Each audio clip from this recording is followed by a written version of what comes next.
Secretary defence production Shri Sanjeev Kumar, DG QA Shri N Manoharan, DGNAI rear admiral Rupak Barua, DG AQA Shri Sanjay Chawla, CMDs of DPSUs, senior officers, head of the industry associations, young entrepreneurs, friends from media, ladies and gentlemen.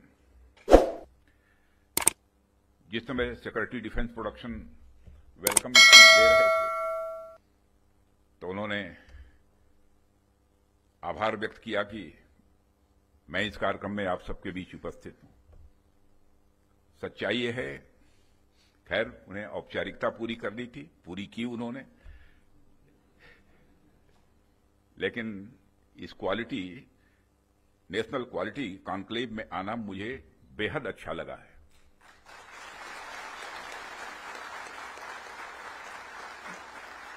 वैसे ordinary conclave में तो हम लोग जाते रहते हैं, तो quality conclave में आने में क्या आपत्ति हो सकती है।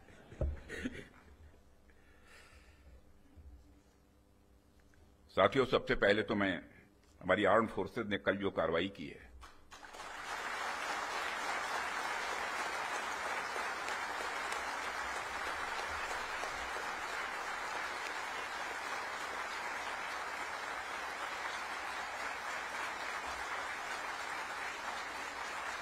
और जय हिंद, जो शौर्य और पराक्रम दिखाया है उसके लिए मैं हृदय से बधाई देता हूं। पाकिस्तान और पीओके में जिस तरह से हमारी आर्म्ड फोर्सेज ने टेरर कैंप्स को नेस्त नाबूद किया है, वो हम सबके लिए एक गौरव का विषय है।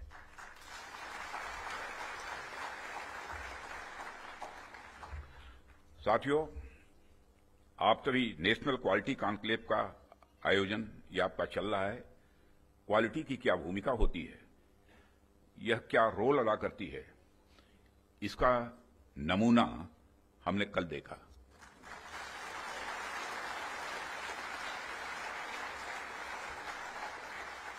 जिस प्रिसीजन के साथ यानी जिस सटीकता के साथ ऑपरेशन सिंदूर एग्जीक्यूट किया गया, वह अनइमेजिनेबल है, बहुत ही सराहनीय है। इसमें 9 टेररिस्ट कैंप्स तबाह हुए और अच्छी खासी संख्या में आतंकी मारे गए। जिस तरह से इस ऑपरेशन को किसी भी इनोसेंट को नुकसान पहुंचाए बिना मिनिमम कोलेटरल डैमेज के साथ अंजाम दिया गया, वह इसलिए संभव हो पाया क्योंकि हमारे formidable and professionally trained armed forces के पास इक्विपमेंट भी हाई क्वालिटी के थे। ऐसे में इस क्वालिटी कॉन्क्लेव को मैं बड़े महत्वपूर्ण कॉन्क्लेव के रूप में देखता हूं। मैं इस आयोजन के लिए डिपार्टमेंट ऑफ डिफेंस प्रोडक्शन और इनके secretary defence production Shri Sanjeev Kumar को भी हार्दिक बधाई देता हूं, और क्वालिटी एश्योरेंस ऑर्गेनाइजेशंस को भी मैं बधाई देता हूं। साथियों, अभी मैं इस कॉन्क्लेव की थीम देख रहा था, fast tracking of quality assurance through integrated approach and technology enabled processes. आपकी यह थीम मुझे बेहद अच्छी ही नहीं लगी, बल्कि दिलचस्प भी लगी, इंटरेस्टिंग लगी। वैसी भी पूरी दुनिया में इसमें बड़ी तेजी से डिसरप्टिव चेंजेस हो रहे हैं, और खासकर डिफेंस सेक्टर में तो लगातार नए नए ट्रांसफॉर्मेशंस ये देखने को मिल रहे हैं। ऐसे में क्वालिटी असेसमेंट को फास्ट ट्रैक करना न सिर्फ रेलेवेंट है, बल्कि मैं समझता हूं यह समय की मांग है। उन चेंजेस को देखते हुए यह थीम अपने आप में बहुत ही रेलेवेंट हो जाती है। इतनी इंटरेस्टिंग और रेलेवेंट थीम रखने के लिए भी मैं आप सबको बधाई देता हूं। साथियों, अक्सर मुझे आर्म्ड फोर्सेस के अलग अलग कार्यक्रमों में प्रायः जाने का अवसर मिलता है। रिसर्च एंड डेवलपमेंट ऑर्गेनाइजेशंस के इवेंट्स में जाने का भी अवसर मिलता रहता है। प्राइवेट सेक्टर द्वारा आयोजित कार्यक्रमों में भी मैं प्रायः जाता ही रहता हूं। परंतु आज का यह जो मंच है यह अपने आप में बड़ा अलग है और एक विशिष्ट मंच है। मैं ये देख रहा हूं कि यहां कई सारे लोग हैं जो अलग अलग फील्ड्स में महारत जिन्होंने हासिल की है, महारथी बैठे हैं यहां। इसलिए मुझे लगता है कि आज की हमारी बातचीत भी कई मायनों में विशेष होने वाली है। साथियों, इस क्वालिटी कॉन्क्लेव की महत्ता और आवश्यकता पर तो मैं आगे चर्चा करूंगा ही, परंतु पहले मैं आपको कुछ ऐसे बिंदुओं से, कुछ ऐसे पॉइंट से अवगत कराना चाहूंगा जो हमारी सरकार की प्रायोरिटीज से जुड़े हुए हैं। 2014 में माननीय प्रधानमंत्री जी के नेतृत्व में हमारी सरकार आने के बाद प्रधानमंत्री जी ने हमें एक अत्यंत महत्वपूर्ण सूत्र प्रदान किया। उन्होंने शुरुआत में ही डिफेंस प्रोडक्शन सेक्टर के इम्पावरमेंट पर विशेष बल दिया। उन्होंने जो सूत्र दिया उसके पीछे की फिलॉसफी थी डिफेंस सॉवरेंटी। डिफेंस सॉवरेंटी का मतलब कि जब तक कोई देश अपनी डिफेंस नीड्स में कैपेबल तथा सेल्फ रिलायंट नहीं होता, तब तक उसकी आजादी पूरी तरह से नहीं मानी जा सकती। जब तक हम अपनी सुरक्षा के लिए इंपोर्ट पर डिपेंडेंट रहेंगे, तब तक कहीं न कहीं हमारी आत्मशक्ति में अधूरापन रहेगा ही। अगर हम अपने हथियार और रक्षा उपकरण विदेशों से खरीदते हैं तो इसका मतलब है कि हम अपनी सुरक्षा को आउटसोर्स कर रहे हैं और उसे किसी और के भरोसे छोड़ रहे हैं। यह बात लॉन्ग रन में सही नहीं हो सकती। हमारी सरकार ने इस विषय पर गंभीरता से सोचा और आत्मनिर्भरता हासिल करने का निर्णायक कदम भी उठाया है। आप सब तो जानते ही हैं कि देश में पहले से ही ऑर्डिनेंस फैक्ट्रीज का एक इंडिजिनस सिस्टम रहा है और इन फैक्ट्रीज ने एक समय पर बेहतरीन काम किया और देश की सुरक्षा जरूरतों को पूरा करने में बहुत ही अहम भूमिका निभाई हुई है। इनके अलावा हमारे पास डिफेंस पीएसयूज का भी एक मजबूत इकोसिस्टम पहले से ही है। हमारी सरकार ने डिफेंस प्रोडक्शन में क्वालिटी और क्वांटिटी दोनों पर समान रूप से बल दिया है।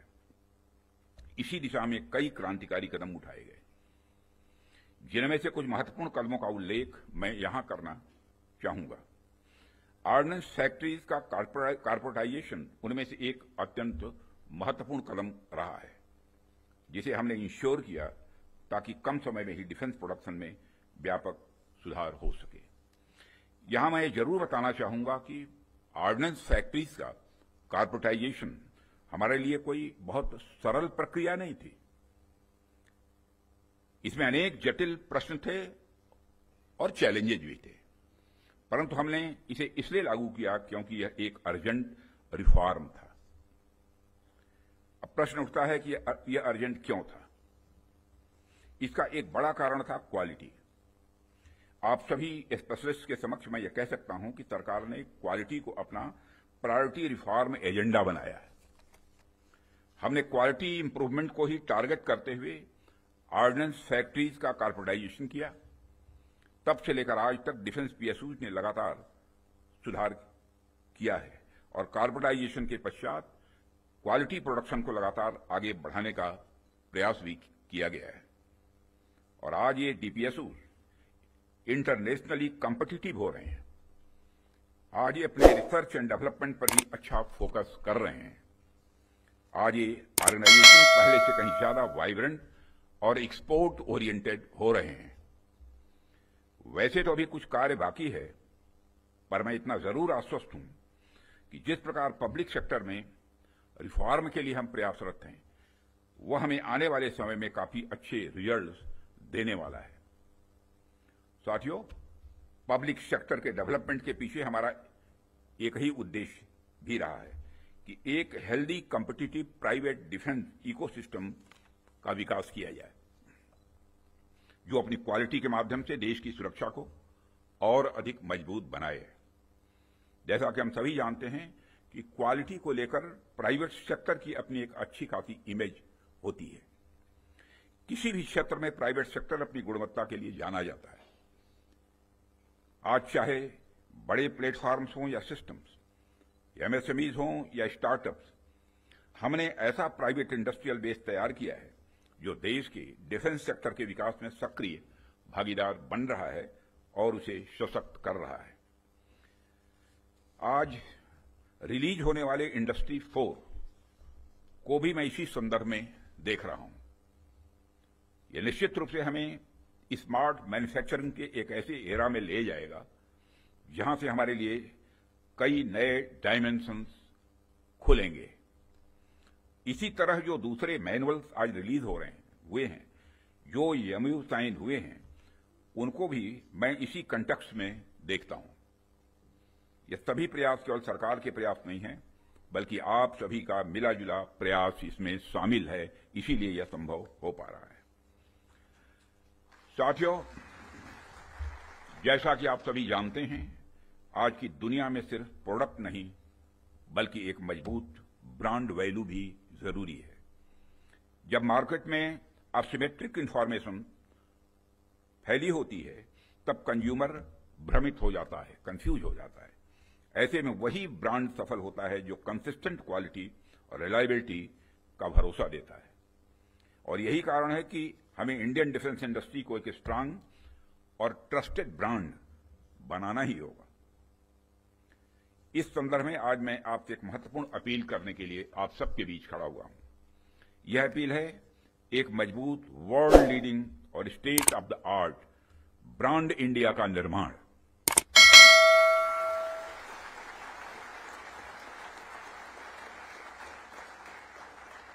ताकि दुनिया की डिफेंस मार्केट में प्रोडक्ट्स को लेकर जब कंट्रीज के मन में डाउट हो तो वह ब्रांड इंडिया को चूज करे। Whenever in doubt, go for India। यह हमारी यूएसपी होनी चाहिए, यही हमारी यूएसपी होनी चाहिए। ब्रांड इंडिया का मतलब है कि अगर किसी इंडियन कंपनी ने कुछ प्रॉमिस किया है वो होगा ही होगा, होकर ही रहेगा। किसी प्रोडक्ट की फला रेंज तक मारक क्षमता है तो होगा ही होगा, यह भरोसा होना चाहिए। उससे नीचे का तो कोई सवाल ही खड़ा ही नहीं होता। किसी प्रोडक्ट की फला टेम्परेचर तक में काम करने की कैपेसिटी है तो होगी ही होगी, उससे नीचे का तो कोई प्रश्न ही नहीं खड़ा होता। यह होना चाहिए हमारा क्वालिटी एस्योरेंस और ब्रांड इंडिया का भरोसा। और जब हम ऐसा कर पाने में सफल होंगे तभी इंटरनेशनल बायर्स हमें एक ट्रस्टेड सप्लायर के रूप में देखेंगे और कहेंगे, don't go for doubt, go for India.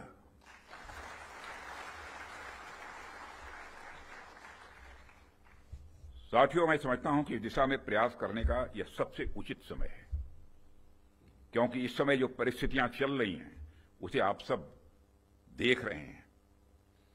हमारे रीजन में ही आज जो स्थितियां उत्पन्न हो रही हैं उससे आप सभी अवगत ही नहीं हैं, बल्कि अच्छी तरह परिचित हैं। हमने हमेशा ही एक रिस्पॉन्सिबल नेशन होने का रोल बड़े संयम से निभाया है, सदैव निभाया है। हम लगातार इस बात के पक्ष कर रहे हैं कि समस्याओं का समाधान बातचीत के जरिए से हो, परंतु इसका अर्थ यह नहीं है कि हमारी सहनशीलता का कोई नाजायज फायदा उठाए। यदि कहीं कोई हमारे इस संयम का फायदा उठाने की कोशिश करता है तो उसे कल की तरह ही क्वालिटी कार्रवाई का सामना करने के लिए भी पूरी तरह से तैयार रहना होगा।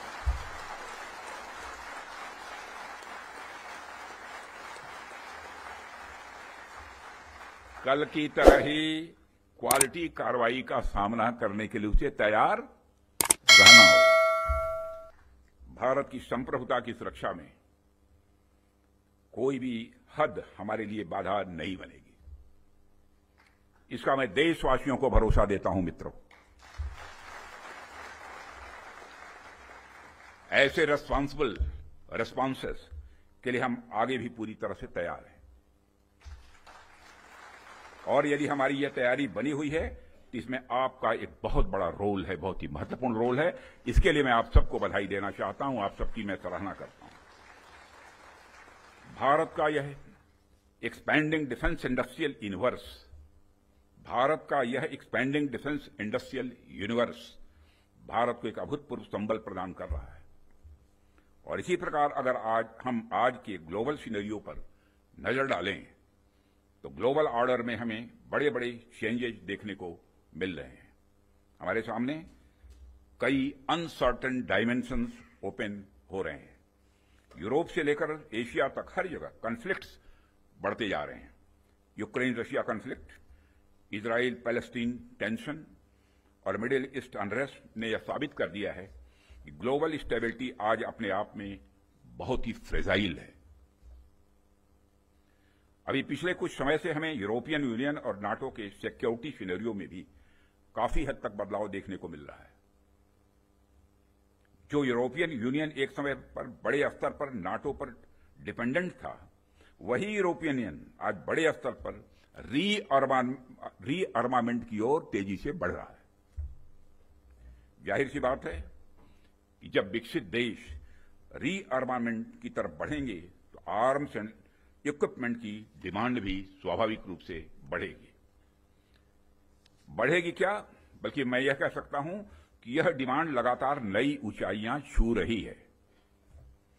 हाल ही में मैं Stockholm International Peace Research Institute की एक रिपोर्ट पढ़ रहा था और अभी कुछ दिन पहले उन्होंने एक रिपोर्ट जारी की है और उसी रिपोर्ट में यह बताया गया है कि वर्ल्ड मिलिट्री एक्सपेंडिचर 2024 में $2,718 बिलियन तक पहुंच गया है, जो अपने आप में मैं समझता हूं कि बहुत बड़ी बात है।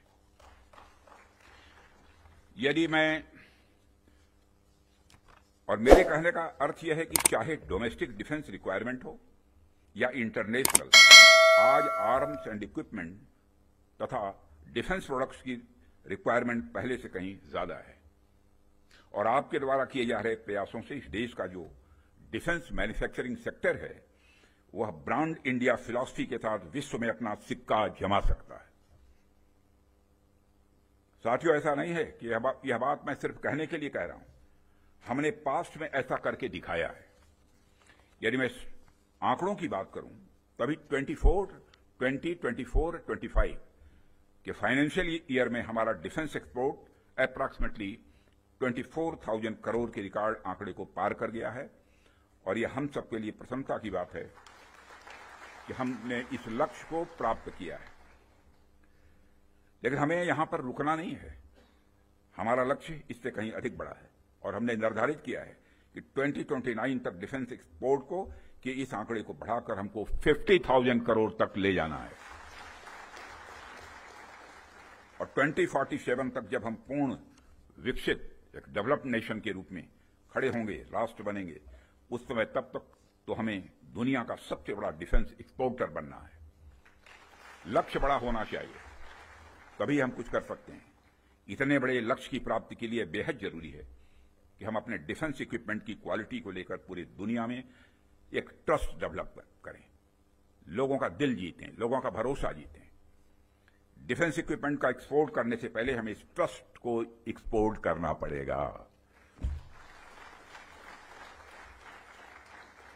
डिफेंस इक्विपमेंट का एक्सपोर्ट करने से पहले हमें उस ट्रस्ट को एक्सपोर्ट करना पड़ेगा, तभी यह होगा। साथियों, उसके लिए हमें क्वालिटी को लेकर किसी पर्टिकुलर डिपार्टमेंट की रिस्पांसिबिलिटी या प्रोडक्शन प्रोसेस के स्टेज तक ही सीमित करके नहीं देखना होगा, बल्कि क्वालिटी हमारी गाइडिंग फिलॉसफी होनी चाहिए, हमारा यह कल्चर होना चाहिए जो डिफेंस मैन्युफैक्चरिंग में शामिल हर डिसीजन, हर डिजाइन और हर प्रोसेस और हर इंडिविजुअल तक अपना इन्फ्लुएंस रखे। हमारा पूरा डिफेंस इकोसिस्टम तभी मजबूत हो सकता है जब हम क्वालिटी बेंचमार्क्स को गंभीरता से लेंगे। मुझे देखकर भी खुशी होती है कि आप लोगों ने क्वालिटी के महत्व को पहचाना है, समझा है और जिस डेडिकेशन के साथ और जिस विचार के साथ आप क्वालिटी इंप्रूवमेंट पर ध्यान दे रहे हैं, वह निश्चित रूप से आने वाले समय में भारत के डिफेंस मैन्युफैक्चरिंग को एक नई ऊंचाइयों तक ले जाएगा, ऐसा मेरा पक्का विश्वास है। साथियों, वैसे तो आप सभी क्वालिटी इंप्रूवमेंट की दिशा में बहुत अच्छा काम कर रहे हैं, लेकिन जाते जाते मैं अपनी तरफ से कुछ सुझाव भी आप लोगों को देना चाहूंगा। आप सब तो जानते ही हैं, आज के जमाने में आर्टिफिशियल इंटेलिजेंस और डिजिटल टेक्नोलॉजीज की भूमिका कितनी बढ़ गई है, कितनी महत्वपूर्ण हो गई है। इसलिए आपको इस बात पर भी ध्यान देना होगा कि रियल टाइम क्वालिटी मॉनिटरिंग के लिए हम किस तरह से artificial intelligence, internet of things और मशीन लर्निंग जैसे टूल्स का प्रयोग कर सकते हैं। साथ ही साथ इवॉल्विंग ग्लोबल टेक्नोलॉजीज के साथ अलाइन करते हुए हमें अपने जो स्टैंडर्ड्स और टेस्टिंग प्रोटोकॉल्स को भी अपडेट करते रहना होगा। हमें time bound quality assurance clearances पर भी ध्यान देना होगा ताकि किसी प्रोजेक्ट को लेकर अनवांटेड डिले देखने को न मिले। साथियों, मेरा यह भी मानना है कि हमारी क्वालिटी असेसमेंट एजेंसीज को अपनी डेफिशिएंसीज पर भी हमेशा ध्यान रखना चाहिए और किस प्रकार इन डेफिशिएंसीज को मॉडर्नाइजेशन और टेस्टिंग इंफ्रास्ट्रक्चर के डेवलपमेंट के द्वारा दूर किया जाए, उस पर भी कार्य करते रहना चाहिए, ऐसा मेरा सुझाव है। और इस प्रकार नीश टेक्नोलॉजी के क्षेत्र में लगातार गैप एनालिसिस करते रहना एक आवश्यक कदम होगा। डिपार्टमेंट ऑफ डिफेंस प्रोडक्शन और भारत सरकार आपके साथ कदम से कदम मिलाकर चलने के लिए तैयार है और हम आपके फीडबैक का भी स्वागत करेंगे। और सिक्योरिटी डिफेंस प्रोडक्शन के रूप में भी संजीव कुमार के रूप में भी एक डायनेमिक आपको सिक्योरिटी भी मिला है, यह भी सौभाग्य की बात है। जो क्रोधित नहीं होते बल्कि मुस्कुराते ही रहते हैं, चाहे चैलेंज कितना भी बड़ा हो। और साथियों, हम आपके फीडबैक का भी स्वागत करेंगे। मुझे पूरा विश्वास है कि हम सब मिलकर क्वालिटी असेसमेंट और क्वालिटी एश्योरेंस के आपके प्रयासों को और गति प्रदान करेंगे। मुझे इस बात का भी पूरा विश्वास है, जब हम सब मिलकर प्रयास करेंगे, निश्चित रूप से भारत ग्लोबल डिफेंस मार्केट के की प्लेयर के रूप में इमर्ज होकर ही रहेगा। यही आज की हमारी कॉन्क्लेव के थीम की प्रासंगिकता है। मैं आप सभी का आभार व्यक्त करता हूं कि आपने इतने रेलेवेंट टॉपिक पर इस कॉन्क्लेव का आयोजन किया।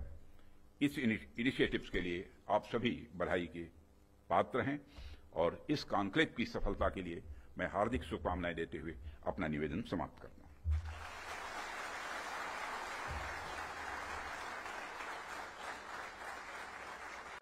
अशाच माहितीसाठी मराठी प्रिंट यूट्यूब चॅनलला सबस्क्राइब करा व नोटिफिकेशनसाठी बेल आयकॉनवर क्लिक करा।